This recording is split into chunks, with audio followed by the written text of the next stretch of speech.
Multi-talented is one way you can describe Cody McCarver, singer, actor, songwriter, entertainer, and now he's sort of embarked on kind of a new career path, and he's joining us here this morning to catch up. Cody McCarver, welcome to the show. Good to be here, brother. Man, we're going to go back a few years. You spent, what, 12 years on the road with Danny Shirley and Confederate Railroad. Greatest band in the world. Great, they're a dynamite group, there's no doubt about it. But after spending a dozen years or so with them, you decided it was time to go in a different direction. I did, not because of any other reason than I went to California and began to record at Capitol Studios and had an album. Right. And which did very well. yeah, it did. We had 3 #1 videos on CMT with it. We had top 40 records on Billboard. I was named Music Row's Independent Artist of the Year 3 times. It led me into doing movies. Mm-hmm. You started saying all those things that I had accomplished, and I was sitting there thinking, it's amazing what you got to do to pay the bills. But it led me into doing movies. I did some movies, direct-to-DVD things with Michael Madsen. Mm-hmm. Cowboy movies. I'm the only guy in the history of cowboy movies that was in a Western who didn't know how to ride a horse. But you learned. But I learned, yeah. And you also composed the music for one or two of those, didn't you? I did. I went down to Cancun, Mexico, and I did a showcase down there for my record company, which is in New York City. And of all places, they released my single that I had called I'm America when we had a big video with Charlie Daniels in the video. Right. And we went and did that and had a great time. And while I was there, I met this guy who done a lot of Westerns that I owned. Mm-hmm. I had copies of these movies. And I began to think, and then he offered me the opportunity, and a few days later, I was headed to a movie set. Lights, camera, but action. I wanted to write songs. That was my whole deal. I wanted to write songs for movies, which I did.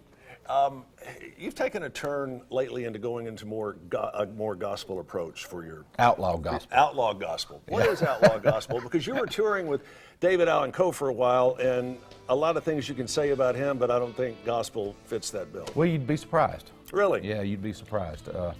David is one of the reasons that it gave me confidence about what I wanted to do. Mm-hmm. He told me once upon a time he wanted to be an evangelist. Really? Yeah, when he was a young man.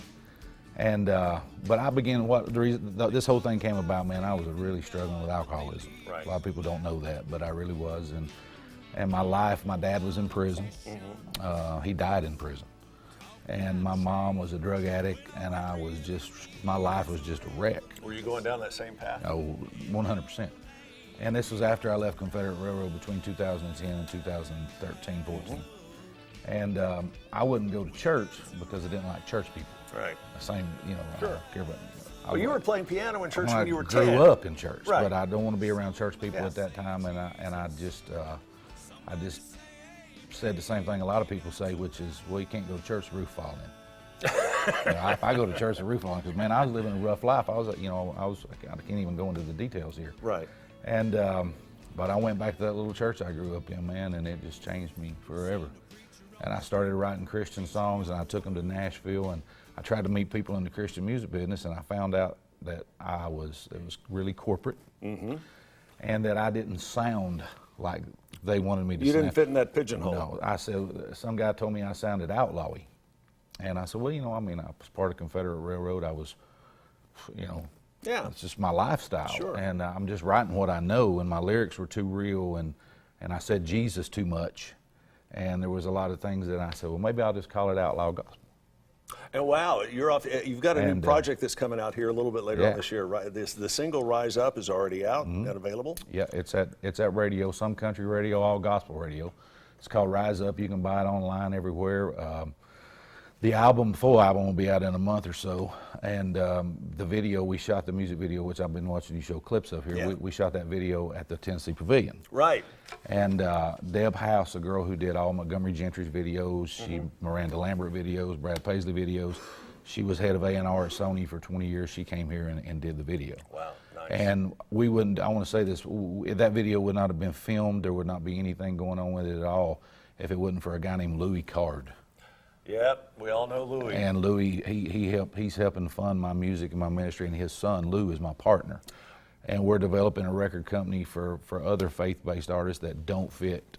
It sounds dynamite, and I think there's certainly a lot of opportunity for that. And go ahead, I'm sorry. Well, we want you to come. We're up against the clock. We've got to cut this short temporarily, but I want you to come back when you're getting ready to release the album. We'll pick up the story. I want to invite everybody over to Dunlap, Tennessee. It'll be the first time I got to play around here close, May 6th and 7th.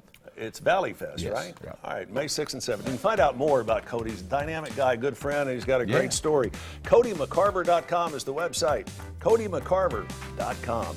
We've got more of Let's Chat right